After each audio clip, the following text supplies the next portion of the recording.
खबर है तो दिखेगी। आप देख रहे हैं एसएमएस न्यूज़ और मैं हूं मुकेश परमार। आपके बीच में लाया हूं एक ऐसी शख्सियत के साथ मुलाकात करेंगे, उससे बातचीत करेंगे किन मुद्दों को लेकर। आज हम जानते हैं कि हमारे यहाँ भारत मतलब कि भारत 360 की एक योजना है जिसको प्रोजेक्ट के रूप में, यानी कि किस तरह का वो ग्रामीण अंचलों में जाते हैं, किस तरह की शुरुआत करती है और क्या रीजन है उसका, क्या विजन है। आइए हमारे साथ यहाँ पहुँचे हैं झाबुआ में। आज कई गाँव में भी घूमे हैं इतने दिनों से। आज हमारे साथ सैफ अंसारी है। सैफ अंसारी जी, आपका एसएमएस न्यूज़ में स्वागत है। Thank you. आपका बहुत बहुत धन्यवाद, आपने इतना अच्छा प्लेटफॉर्म दिया बोलने के लिए। आपका जो प्रोजेक्ट है क्या है, उसका विजन क्या है, किस तरह का आपका प्रचार होता है, उससे क्या लोगों को इफेक्ट पड़ेगा, आने वाले समय में उसका क्या रीजन होगा, तमाम चीज़ें से बताइए। तो इस प्रोजेक्ट का नाम है इंडिया 360। ये पुणे महाराष्ट्र से 26 जनवरी 2023 को शुरू हुई। ये इंडिया का वेस्ट, वहाँ से नॉर्थ, नॉर्थ ईस्ट, ईस्ट और साउथ कंप्लीट करके इंडिया का 360 डिग्री कंप्लीट करेगी 360 डेज में। इस प्रोजेक्ट में हमारा विजन है कि हम सस्टेनेबल डेवलपमेंट गोल्स यानी यूनाइटेड नेशंस के कुछ 17 गोल्स है, कुछ सोशल, एनवायरमेंटल और इकोनॉमिक यानी सामाजिक, पर्यावरण और आर्थिक व्यवस्था के ऊपर कुछ गोल है। जैसे कि goal 1 no poverty, goal 2 zero hunger, goal 3 good health and wellbeing, goal 4 quality education, goal 5 gender equality, goal 6 clean water and sanitation and so on. तो उनमें से जिस भी जगह में जो प्रॉब्लम की मात्रा ज़्यादा होती है, हम उस जगह पे उस काम के लिए उस टॉपिक पे काम करते हैं। जैसे नीति आयोग के डेटा के हिसाब से झाबुआ मध्य प्रदेश में हंगर की प्रॉब्लम बहुत ज़्यादा प्रोमिनेंट है। तो उसके कुछ मार्कर्स होते हैं, जैसे 0 to 5 ईयर्स के चिल्ड्रन में स्टंटिंग, वेस्टिंग और अंडरवेट होना, और 15 to 49 years of pregnant women में अनीमिया का होना। ये कुछ मार्कर है, ये कुछ इंडिकेटर्स है जो हमें बताते हैं कि अगर भुखमरी है तो कितनी कम या ज़्यादा है। इनको हम नाप लेके अपना कुपोषण को लेकर किस तरह के। जी हाँ, हम लोग अंडर नरिशमेंट, कुपोषण के ऊपर यहाँ पे झाबुआ में काम कर रहे हैं। किस तरह का आपने लंबे समय दिनों में रहा, आपने किस तरह का आपका अनुभव हो रहा है? अनुभव तो बहुत अच्छा रहा। सबसे पहली बात तो यहाँ के जो लोग हैं इतना अच्छा घुल मिल जाते हैं एक बहुत कम समय में। तो मैं यहाँ पे आया तो मैं गांव में रहा, मोस्टली रानापुर में। तो वहाँ के लोगों के साथ में बहुत अच्छा घुल मिल गया मैं, और वहाँ के पंचायत समिति के लोग, ज़िला पंचायत के, वहाँ के स्वास्थ्य कार्यकर्ता, कम्युनिटी हेल्थ ऑफिसर्स और अनेक अलग अलग तरह के लोग, जैसे एनजीओ चलाने वाले और एनजीओ में काम करने वाले, ये लोग सबको इन्हें सहयोग किया हमें क्वालिटेटिव और क्वांटिटेटिव असेसमेंट करने, यानी कि सर्वे, अगर उसको बोलेंगे क्वांटिटेटिव असेसमेंट, सर्वे करने में, और लोगों से बातचीत करना और उनके साथ उनके बीच में रह के उन समस्याओं को एक्सपीरियंस करना। इसमें हमें बहुत अच्छे से हो गया हमें। इससे पहले हम जहाँ पे भी गए थे इतना ज़्यादा अच्छा हमें एक्सपीरियंस नहीं मिला, इतना सपोर्ट नहीं मिला। यहाँ पे खास करके एसएमएस न्यूज़ के कॉन्टैक्ट्स के थ्रू हम लोग जहाँ जहाँ भी पहुँचे, वो लोगों ने कभी कोई चीज़ की कमी होने नहीं दी। तो बहुत अच्छा एक्सपीरियंस था यहाँ पे। दूसरी चीज़ें हैं कि इसका प्रोजेक्ट का विजन तो आपने बताया है, और आगे आने वाले समय भविष्य में इसका इफेक्ट क्या पड़ सकता है? हाँ, तो मैं बताता हूँ। इसके लिए मैं आपको एक प्रोसेस बताता हूँ शॉर्ट में। तो हमने ये प्रोजेक्ट पे काम करना स्टार्ट किया था 7 दिसंबर 2021 को। ये एक साल के ऊपर हमने इसके ऊपर रिसर्च किया। उसके बाद हम जर्नी पे चले, और जब भी हम जहाँ पे भी जाने वाले हो तो उसके पहले पुणे से सेंट्रल टीम मीटिंग्स अरेंज करती है। तो मैं जाता हूँ जहाँ पे भी, पहले दिन में मैं मीटिंग्स करता हूँ उनसे।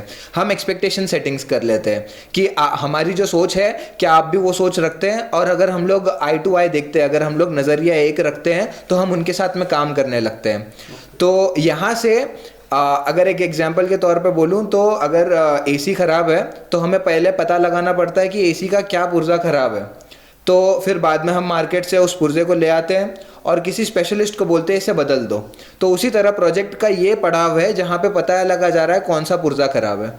और इसके बाद में ये सारी रिपोर्ट जमा करके मैं टीम को पुणे में भेज देता हूँ, और वो उस पुर्जे को ढूंढते हैं मार्केट में, यानी कि उसका सोल्यूशन निकालते हैं। तो ये सोल्यूशन इंटीग्रेशन हम बोलते हैं उसको। और फिर बाद में जब वो मिल जाता है तो किसी एक्सपर्ट के जरिए उसको चेंज करना होता है। वो ये लोग होते हैं जो इम्प्लीमेंटिंग एजेंसीज हम जिनको बोलते हैं, जिनको अगर बहुत आसान शब्दों में कहा जाए तो एनजीओ। तो यहाँ पे जो काम करते हैं, तो यहाँ पे हमने 3 NGOs के साथ में कोलैबोरेट किया है। तो ये प्रोजेक्ट जब सॉल्यूशंस निकल जाते हैं, उसका फंड्स का एक प्रॉब्लम होता है, एक टेक्नोलॉजी इंटीग्रेशन का एक प्रॉब्लम होता है, तो ये सारी चीज़ें जब मिल जाती है तो NGOs को ये सारी चीज़ें सौंप दी जाती है और ये लोग ये प्रॉब्लम सॉल्व करते हैं। तो इस तरीके से आपका AC जैसे ठीक हो जाता है, वैसे यहाँ की समस्या जो है ऐसा हम मानते हैं कि ठीक हो जाएगी। आपने लंबे समय आपने देखा होगा कि ग्राउंड जीरो पे भी आप गए होंगे, लोगों से मुलाकात भी हुई, चर्चा भी हुई। क्या रीजन निकल कर आया है, जो कमियां क्या हैं, क्या प्रोसेस निकल के आई है आपके सामने? तो मैं जागरूकता के बारे में तो बिल्कुल नहीं बोलूँगा, क्योंकि मैं समझता हूँ कि यहाँ के ट्राइबल बहुत ज़्यादा जागरूक थे, बहुत अच्छे विचार हैं उनके। और खास करके अगर बच्चों के पोषण की बात करूँ तो कहीं ना कहीं शायद मेरे हिसाब से, मैं गलत भी हो सकता हूँ, तो जो योजना है उसको ग्रास रूट लेवल तक फ्लो होने में कुछ शायद दिक्कत आ रही है। तो जैसे आंगनवाड़ी का ही मैं सबसे ज़्यादा मुझे नोटिस में आता है कि आंगनवाड़ी के स्कीम्स अच्छे हैं, बट और जगह पे मैंने जहाँ पे देखा, जहाँ पे बच्चे अच्छे से पढ़ते हैं, खाना खाते हैं और दूध अंडा केला उनको मिलता है, तो यहाँ पे उतना ज़्यादा मैंने देखा नहीं कि मोस्टली खिचड़ी मिलती है, वो भी ट्यूसडे कहीं कहीं पे, तो कहीं कहीं पे रोज़ भी मिलती होगी शायद। तो मुझे ऐसा लगता है कि योजना को ग्रास रूट लेवल पे फ्लो करने का एक समस्या है। उसके अलावा लोगों को ये पता होना, मैंने कोई भी गांव में गया तो मैंने किसी को भी पूछा कोई बच्चा दूध पीता है क्या, दूध जनरली कोई नहीं पीता है। तो ये भी लोगों को महसूस होना कि उन्हें पता तो है कि दूध सेहत के लिए अच्छा है हमारे बच्चों के, लेकिन वो विकास के लिए अच्छा है, लेकिन उसको वो शायद तक इतना अच्छे से इम्प्लीमेंट नहीं कर पा रहे। एफर्ट्स उनके एफर्ट्स में शायद मेरे हिसाब से कुछ गैप्स है, इसी वजह से उनकी कमी दिखती है। ये एक रीज़न हो सकता है जो अभी तक आया है। और अभी हम लोग का सर्वे जो चल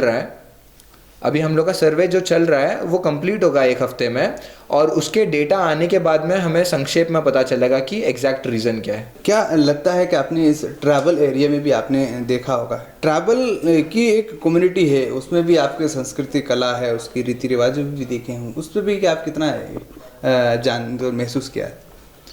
यहाँ पे भी बहुत अच्छा है। मैं इसके पहले जो 2 जगह से आ रहा हूँ, दादरा नगर हवेली और नंदुरबार महाराष्ट्र, ये भी ट्राइबल बेल्ट ही था, तो वहाँ पे लेकिन ट्राइब्स अलग थे। वहाँ पे पावरा और वारली ट्राइब्स थे, यहाँ पे भिल ट्राइब्स के साथ हम काम कर रहे हैं।